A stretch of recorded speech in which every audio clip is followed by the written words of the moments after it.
When I was here 2 years ago, we probably did 100 interviews of people going, so zombies? Seriously? Okay, good luck. And that was more or less, and we'd go, no, it's not a zombie story. It's about people and you're gonna love it and trust us. And this year it's kind of fun because a lot of those same people are now fans of the show and they've got real specific questions about, whose baby is it and what's Laurie gonna do about, Rick and Shane. And it's been so humbling. I mean, it's far exceeded anything that any of us thought the show would achieve.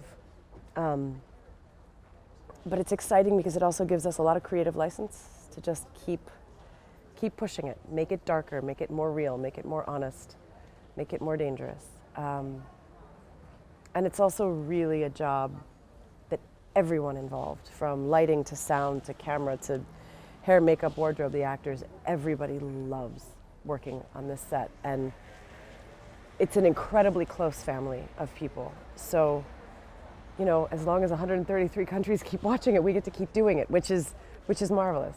And it's not awful to come to Cannes to sell zombies. It's a nice break. Let me tell you, this is not what it's like every day in Atlanta. The first season, what we had on our side was Gail Ann Hurd and Frank Darabont. And that actually made the promotion much easier than it could have been, because you've got two people who created some of the most powerful and interesting and riveting films of the last 20 years. And now what you have is interviews with fans. And that's kind of extraordinary.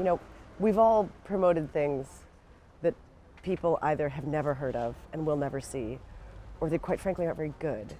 And you know what it's like to sit across from an actor and be like, so, how did you lift this one off the boards?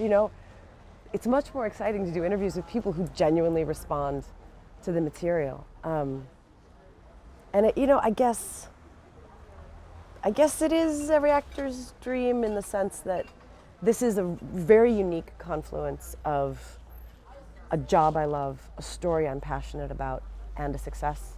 Because we've also all worked on things that we're madly in love with, that nobody sees, that fall flat on their faces.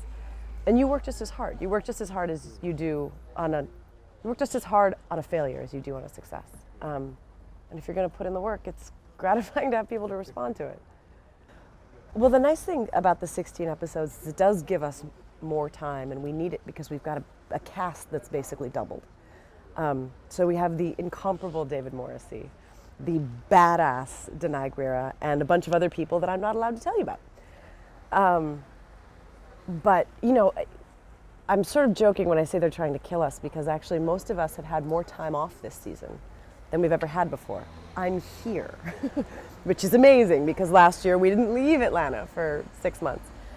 And so, you've really got a story of two very different groups of survivors.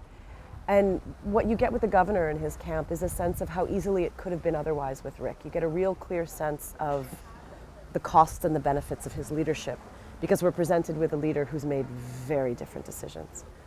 And initially those two groups start separately. And so, we need a little bit of extra time to get to know them, because our group of survivors, the audiences, they know us, they're sick of us, they're over us. Now there's a new gang coming in, and so we've got a new kind of set of interactions coming up. And the season's insane. It's legitimately insane. We're doing things that have never been done on TV before.